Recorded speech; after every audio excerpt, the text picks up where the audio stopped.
Hi hello welcome to our channel. నేను మీ సిరి. ఈరోజు మనం చెప్పుకోబోయే కథ నీకై తపించే నేను పార్ట్ 21. లైక్ చేసి హైప్ చేయడం మర్చిపోకండి. ఇప్పుడే మన ఛానల్ని చూస్తున్నట్లయితే సబ్స్క్రైబ్ చేసుకొని సపోర్ట్ చేయండి. ఒక్క పొరపాటు చేసేటప్పుడు భవిష్యత్తులో దాని పర్యవసానం ఎలా ఉంటుందో 100%లో 1% ఆలోచించాలి. ఆలోచించి తెలివి ఉండి కూడా నిర్లక్ష్యం చేయడమే మూర్ఖత్వం అవుతుంది. తర్వాత అది ఎన్నో ఇబ్బందులకు దారితీస్తుంది. అంటే ఈ ప్రెగ్నెన్సీ చాలా పెద్ద షాక్‌లో ఉంది యజ్ఞ. అవును. నా తప్పుకి రూపం. దక్ష్ ప్రతిరూపం. అతన్ని వదిలించుకున్నాను. ఈ బిడ్డని వదిలించుకోలేను అని అంది. ఒక చేత్తో కన్నీరు తుడుచుకుంటూ, మరొక చేత్తో కడుపు మీద పెట్టుకుంది యజ్ఞ. ఏం మాట్లాడాలో అర్థం కాలేదు యజ్ఞకి. సబిత కంట్రోల్ అని అంది. రిషి తనని ఇంటికి తీసుకువెళ్దామా అని అడిగింది యజ్ఞ. అలాగే అన్నాడు రిషి. నేను రానండి. ఏమి అనుకోకండి ప్లీజ్ అని చెప్పింది సబిత. లేదు సబిత, నీతో చాలా మాట్లాడాలి అని చెప్పింది. ఇప్పుడు రాత్రి అయిపోయింది. ఇంట్లో మా అమ్మ ఒకటే ఉంటుంది. నేను రాలేనండి. రిషిని చూసింది యజ్ఞ. మీ అడ్రస్ ఎక్కడా అని సబితని అడిగాడు రిషి. అడ్రస్ చెప్పింది సబిత. రేపు మీరు ఏ టైంలో ఫ్రీగా ఉంటే ఆ టైంలో కాల్ చేయండి. తన నెంబర్ ఇచ్చి ఓకేనా అన్నట్టు యజ్ఞని చూశాడు రిషి. చిన్నగా తలూపింది యజ్ఞ. వెళ్ళొస్తాను అని అక్కడి నుంచి వెళ్ళిపోయింది సబిత. కారులో మౌనంగా ఉంది యజ్ఞ. యజ్ఞని కొంచెం సమయం వదిలేశాడు రిషి. ఇంటికి చేరేసరికి చాలా టైం అయిపోయింది. ఆలోపు బామ్మ తాతయ్య పడుకున్నారు. రూమ్లోకి వెళ్ళి బెడ్ మీద కూర్చుంది యజ్ఞ. యజ్ఞ, ఫ్రెష్ అయ్యిరా, డిన్నర్ చేద్దాం అని అన్నాడు రిషి. సరే వాష్రూమ్లోకి వెళ్ళిపోయింది. ఫ్రెష్ అయి వచ్చింది యజ్ఞ. నేను డిన్నర్ హీట్ చేస్తాను వచ్చేయ్ రిషిక చెప్పింది. సరే అతను ఫ్రెష్ అవ్వడానికి వెళ్ళాడు. కిందకి వెళ్ళింది కిచెన్లోకి. డిన్నర్ని హీట్ చేసి టేబుల్ మీద పెట్టింది యజ్ఞ. రిషి వచ్చాడు. ఇద్దరు భోజనం చేశారు. తమ గదిలోకి వెళ్ళిపోయారు. టాబ్లెట్స్ తీసుకోవాలన్న సంగతి మర్చిపోయింది. స్వయంగా దగ్గరుండి టాబ్లెట్స్ వేశాడు రిషి. రిషి ఛాతీ మీద తల పెట్టుకుని పడుకుంది యజ్ఞ. యజ్ఞ, ఇంకా సబిత గురించి ఆలోచిస్తున్నావా అని అడిగాడు రిషి. అవును రిషి, తన్ని చూస్తుంటే చాలా బాధగా ఉంది అని చెప్పింది యజ్ఞ. ఇప్పుడు ఏమీ ఆలోచించుకో, ప్రశాంతంగా పడుకో. రేపు తనని కలుస్తాం కదా, అప్పుడు మాట్లాడదాం సరేనా అన్నాడు రిషి. అంతేకాని సబిత ప్రెగ్నెంట్గా ఉండడం పదే పదే గుర్తుకొస్తుంది యజ్ఞకి. ఒంటరిగా ఇంకా ఎన్ని కష్టాలు పడుతుందో అనుకుంది యజ్ఞ. యజ్ఞ కళ్ళు మాత్రం ఎత్తి చూసింది అతని వంక. ఆమె నుదుటిన ముద్దు పెట్టుకున్నాడు రిషి. అతన్ని గట్టిగా చుట్టుకొని పడుకుంది యజ్ఞ. రిషి, భయంగా ఉంది రిషి. ఎందుకు యజ్ఞ? తెలియట్లేదు అంది. ఏం ఆలోచించుకోవద్దు అని చెప్పాను కదా. కళ్ళు మూసుకుంది. ఆమె ఆలోచనలు గతంలోకి వెళ్ళాయి. ఆ రోజు దక్ష్ తన ప్రాణాలు తీయడానికి కూడా వెనకాడలేదు. మెట్ల మీద నుంచి కింద పడిపోయింది యజ్ఞ. రామకృష్ణ, తులసమ్మ, కృష్ణవేణి ముగ్గురు యజ్ఞ దగ్గరికి వచ్చారు. అప్పటికే స్పృహ కోల్పోయింది యజ్ఞ. ఆ ఇంట్లో హాల్లో దక్షి యజ్ఞ రక్తమే కొంత ప్రవహించినట్టుంది. అప్పటికే ఆశ్చర్యపోయాడు దక్ష్. అతని కోపంలో యజ్ఞని కిందకి తోశాడు. వెంటనే కృష్ణవేణి కొడుకు చెంప పగలగొట్టింది. తులసమ్మ గట్టిగా ఏడ్చింది. యజ్ఞని హాస్పిటల్కి తీసుకెళ్లారు. చాలా ప్రాబ్లమ్స్ ఫేస్ చేసింది. తనకున్న ప్రాబ్లం ఎవరికీ తెలియనివ్వలేదు యజ్ఞ. హాస్పిటల్ నుంచి ఇంటికి వచ్చారు అందరూ. కృష్ణవేణి యజ్ఞ ముందు ముఖం చూపించలేకపోయింది. ఇప్పటికైనా నమ్ముతావా అత్త అని అడిగింది యజ్ఞ విరక్తిగా. నన్ను క్షమించు తల్లి. యజ్ఞ చేతులు పట్టుకుని ఏడ్చింది కృష్ణవేణి.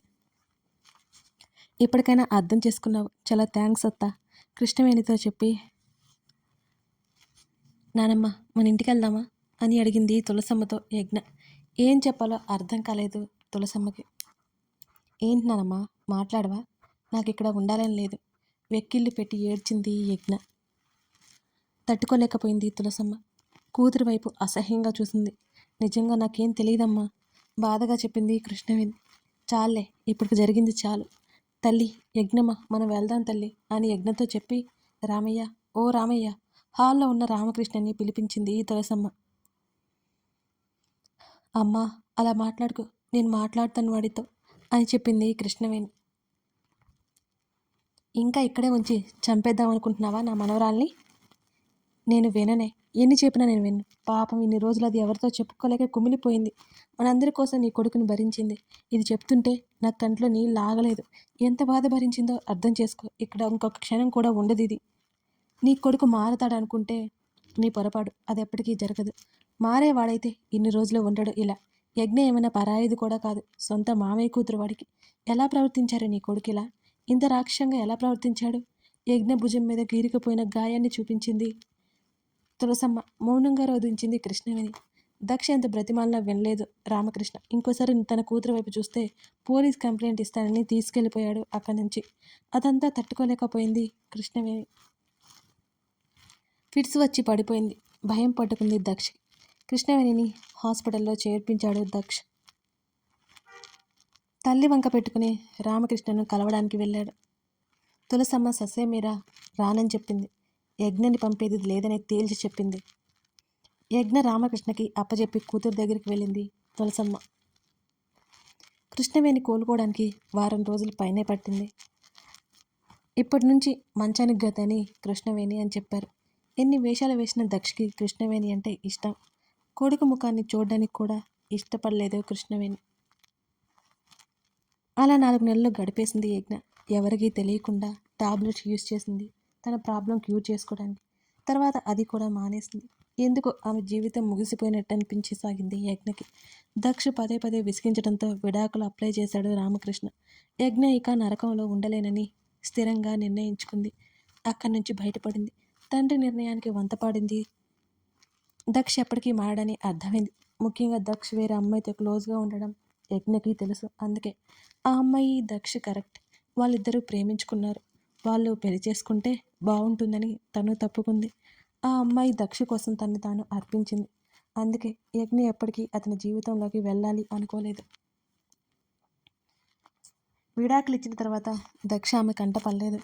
కొన్ని రోజులు ఎంతో బాధ అనుభవించింది. ఆ తర్వాత ఇంటర్వ్యూ అటెండ్ అయ్యి జాబ్లో జాయిన్ అయింది. అనుకోకుండా తన జీవితంలోకి వచ్చాడు రిషి. వెన్నెలలో పూయించాడు. తనని ఎంతో ప్రేమించాడు. ప్రేమగా చూసుకుంటాడు ఎల్లప్పుడూ. అతనికి ఏమిచ్చి తన రుణం తీర్చుకోగలదు? తన గురించి తెలిసి కూడా అంతే ప్రేమించాడు. తనను పసిపాపలా చూసుకుంటున్నాడు. తనంటే ఎంత ప్రేమో అతనికి. తనకి అతనంటే ప్రాణం. భరించలేని బాధనిచ్చే బంధాలు పట్టుకుని వేలాడడం సరైందా?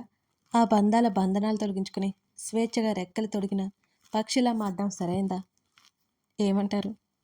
నిద్ర పట్టలేదు యజ్ఞకి. టైం చూసింది. తెల్లవారుజామునని ఆమెకి అర్థమైంది. తల తిప్పి రిషిని చూసింది. ప్రశాంతంగా నిద్రపోతున్నాడు రిషి. అతని జుట్టు సవరించి కొంత సమయం పాటు అతన్నే చూసి తన్ని చుట్టుకున్న అతని చేతిని విడిపించుకుని లేచింది యజ్ఞ. డాక్టర్ చెప్పినట్టు మెడిటేషన్ చేస్తే ఎలా ఉంటుంది అనుకొని బాల్కనీలోకి వెళ్ళింది. 5 నిమిషాలు అక్కడే ఉంది. యజ్ఞ శరీరం చలికి వణికింది. ఇంకా అక్కడే ఉంటే చలికి గడ్డగట్టుకుపోతుందని అర్థమైంది. లోపలికొచ్చింది యజ్ఞ. అయినా చలిగానే అనిపించి రిషి పక్కన పడుకుని గట్టిగా హత్తుకుంది. ఇద్దరికి బ్లాంకెట్ కప్పేసింది. బాడీ అంతా చల్లగానే ఉంది యజ్ఞకి. యజ్ఞ ఆమె కదలికలకి మెలకు వచ్చింది అతనికి. తన వల్ల అతను అనవసరంగా మేల్కొన్నాడని అనిపించింది యజ్ఞకి. ఏం లేదు, పడుకో అని అతని చెంప మీద చేయి వేసి వెచ్చగా అతని చెంప తగలగానే తన చెయ్యి చల్లగా ఉందని గబుక్కున వెనక్కి లాక్కుంది. ఆ చేతిని పట్టుకుని చెంప మీద పెట్టుకున్నాడు రిషి సన్నగా నవ్వుతూ. చల్లగా ఉంది. లేదు, ఆమెను దగ్గరికి లాక్కొని చుట్టూ చేతిని వేశాడు రిషి. అతని హృదయంలో ఒదిగిపోయింది గువ్వల యజ్ఞ. కొంత సమయానికి ఇద్దరూ నిద్రలోకి జారుకున్నారు. మళ్ళీ ఎక్కడికి? కళ్ళు ములుముకుంటూ అడిగింది యజ్ఞ. ఆఫీస్కి రిషి అన్నాడు బ్యాగ్ తీసుకుంటూ. అవునా, వెయిట్ చేయి. 10 మినిట్స్. బెడ్ దిగింది. ఓకే, హాల్లో ఉంటాను వచ్చే అన్నాడు రిషి. ఆమె వెళ్ళిపోయింది. తాతయ్య, బామ్మ, రిషి ముగ్గురు ముఖాలు సీరియస్గా అనిపించాయి. ఏమైంది బామ్మ అలా ఉన్నారు అని అడిగింది యజ్ఞ అక్కడికి వస్తూ. లేదమ్మా అన్నారు తాతయ్య. ఒకసారి వాచ్ చూసుకుంది. టిఫిన్ చేశారా? లేదమ్మా. చూడండి తాతయ్య, ఎంత లేట్ అయిందో పదండి వడ్డిస్తాను అని అంది యజ్ఞ ముగ్గురిని చూస్తూ. ఎవరూ మాట్లాడకపోయేసరికి ఏమైంది అని అడిగింది ముగ్గురిని మళ్ళీ చూస్తూ. మేము ఊరి వెళ్ళిపోవాలి యజ్ఞ అని అంది బామ్మ. ఎందుకు బామ్మ? ఆమె దగ్గరికి వెళ్ళింది యజ్ఞ. ఇప్పటికే చాలా రోజులైపోయింది ఇక్కడ ఇల్లు, అక్కడ ఇల్లు తోటలు ఎలా ఉన్నాయో అని చెప్పింది బామ్మ. బామ్మ, మీరు కూడా వెళ్ళిపోతే ఎలా? మాకెవరున్నారని దిగులుగా అడిగింది యజ్ఞ. మళ్ళీ వస్తామమ్మాయి అంది బామ్మ. ఇక్కడే ఉండిపోండి బామ్మ. తాతయ్య మీరైనా చెప్పండి, నెల రోజులు తీర్థయాత్రలకు వెళ్ళాలి, ఆ తర్వాత వచ్చేస్తాంలే అని తాతయ్య అన్నాడు. నిజమా? బామ్మని చూసింది యజ్ఞ. నిజమే. అలాగే అయితే జాగ్రత్తగా వెళ్ళిరండి అని చెప్పి, ఏమైంది మీకు? ఆఫీస్కి వెళ్ళాలి కదా, లేవండి రిషిని చూసింది. సైలెంట్గా డైనింగ్ టేబుల్ దగ్గరికి నడిచాడు రిషి. అందరూ టిఫిన్ చేశారు. బామ్మ వాళ్ళు బయలుదేరుతామని చెప్పారు మరోసారి. వారికి జాగ్రత్తలు చెప్పింది యజ్ఞ. వారికి జాగ్రత్తలు చెప్పి యజ్ఞ రిషి కారులో బయలుదేరారు. ఏమైంది ముఖం అలా పెట్టుకున్నావు అని అడిగింది రిషిని చూసి యజ్ఞ. ఏం లేదులే అన్నాడు రిషి. అబద్ధం చెప్పుకో. అతని భుజం మీద వాలింది యజ్ఞ. నిజమే చెప్తున్నాను అని అన్నాడు. బామ్మ వాళ్ళు వెళ్ళిపోతున్నారు అనే కదా, మళ్ళీ వచ్చేస్తారులే అని చెప్పింది యజ్ఞ. వచ్చినా రాకపోయినా అలవాటైంది ఒంటరిగా ఉండడం. అప్పుడే వెళ్తున్నారు అంటే బాలేదు మనసు అన్నాడు. అలా మాట్లాడుకుంది బాధగా. ఇంకేమీ మాట్లాడలేదు రిషి. నేను లేనా అని అడిగింది అతని భుజం దగ్గర ముఖం దాస్తూ. ఆమె తల నిమిరాడు నెమ్మదిగా. థ్యాంక్స్ అన్నాడు. ఎందుకు? ఆమె తల మీద ముద్దు పెట్టుకొని డ్రైవ్ చేసాగాడు మౌనంగా. ఒక్కసారి నీ మాటలు అసలు అర్థం కావు తెలుసా రిషి? రిషిని చూస్తూ చెప్పింది యజ్ఞ. అలా అయిపోతేనే మంచిది. అడ్రస్ ఇదే. ఒక చిన్న వీధిలో కారాపడ. నీకు గుర్తుందా? ఇప్పటి వరకు అనుకున్నాను, సడన్గా మార్చిపోయాను అని ఆశ్చర్యంగా చూసింది అతన్ని. చిన్నగా నవ్వి మాట్లాడా. కాల్ చేయి, ఒంటరిగా రావద్దు, నేను వచ్చి పిక్ చేసుకుంటానని చెప్పాడు. కారు దిగపోతూ రిషి అంది. ఏంటన్నాడు చూశాడు. అతని మనసారా చూసుకుని అతని చేతికి ముద్దు పెట్టి కారు దిగింది యజ్ఞ. అతని పెదవుల చాటున నవ్వు దోబూచులాడింది. యజ్ఞ ఆ ఇంటి లోపలికి వెళ్ళి వరకు అక్కడే ఉండి వెనుదిరిగాడు రిషినందన్. యజ్ఞ నిజంగానే వస్తుందని ఊహించనే లేదు సబిత. లోపలికి రావచ్చా అని అడిగింది యజ్ఞ. రండి దారిచ్చింది. చుట్టూ చూసింది యజ్ఞ. సింగిల్ బెడ్ రూమ్ ఫ్లాట్ అది. నీట్గా సర్ది ఉంది ఎక్కడికక్కడ. కూర్చోండి. సబిత చైర్ చూపించింది యజ్ఞకి. కూర్చుంది యజ్ఞ. ఏం తీసుకుంటారు? ఏమీ వద్దు, మాట్లాడాలి అని అంది యజ్ఞ. ఒక్క నిమిషం అని పక్క గది తలుపు మూసి యజ్ఞకి ఎదురుగా చైర్లో కూర్చుంది సబిత. చెప్పండి అని అంది యజ్ఞని చూస్తూ. సబితని చూస్తే ఆశ్చర్యంగా ఉంది యజ్ఞకి. ఒకప్పుడు తను చూసింది ఈమెనేనా అనిపిస్తోంది. అప్పుడు మోడర్న్ లుక్స్తో కనిపించింది. ఇప్పుడు పూర్తిగా వ్యతిరేకంగా ఉంది. దక్ష్, నువ్వు ఎందుకు విడిపోయారు అని అడిగింది యజ్ఞ. దీర్ఘంగా గాలి తీసుకుని వదిలి, అతనికి మీతో పెళ్లి జరిగిందని నాకు తెలియదు. మీతో పెళ్లి జరిగాక కూడా నాతో ఉంటూ నన్ను పెళ్లి చేసుకుంటానని నన్ను మభ్యపెడుతూ నా ఎమోషన్స్తో ఆడుకున్నాడు. ఇంకా ఇంకా పెళ్ళి ఎప్పుడు అని అడిగి అడిగి విసిగిపోయాను. కారణం నా కడుపులో బిడ్డ. ఇక బాధతో మాట పెగలేదు సబితకి. 2 నిమిషాలాగింది. కళ్ళు తుడుచుకుంది సబిత. రాత్రి రావడం, అవసరం తీర్చుకోవడం ఇదే చేసేవాడు దక్ష్. ఉదయానికి వెళ్ళిపోతే ఇక కనబడేది లేదు. ఇదంతా నా మీద అతి ప్రేమ అనుకున్నాను. నన్ను మాటలతో చేతులతో ఎంత బాధ పెట్టాడు. కానీ అతన్ని ప్రేమించాను కదా, పట్టించుకోలేదు. పెళ్లి గురించి అడిగితే ఏదో కారణం చెప్పేవాడు ప్రతిసారి. ఇక విసిగిపోయి ఇంటికి వెళ్ళాను. ఆ రోజు మిమ్మల్ని చంపబోయాడు. రక్తం మడుగులో మీరుంటే మీ వాళ్ళ చుట్టూ ఉన్నారు. వారి మాటలను బట్టి నాకు అంతా అర్థమైంది. ఇక నా ప్రాణాలు కూడా అంతేనేమోనని అనిపించింది. నా కడుపులో బిడ్డను కూడా చంపేస్తాడని నాకు అర్థమైంది. అందుకే అక్కడి నుంచి మా ఊరికి వచ్చేసాను. ఇక ఇక్కడే ఉన్నాను. నాకున్నది మా అమ్మ ఒక్కటే. నన్ను కష్టపడి జాగ్రత్తగా పెంచింది. నేను ఉద్యోగం పేరుతో వెళ్ళి ఆ రాక్షసుని చేతిలో పడిపోయాను. నా జీవితం నా చేతుల్లోనే నాశనం చేసుకున్నాను. ఇంటికి వచ్చి అమ్మకి చెప్పాను.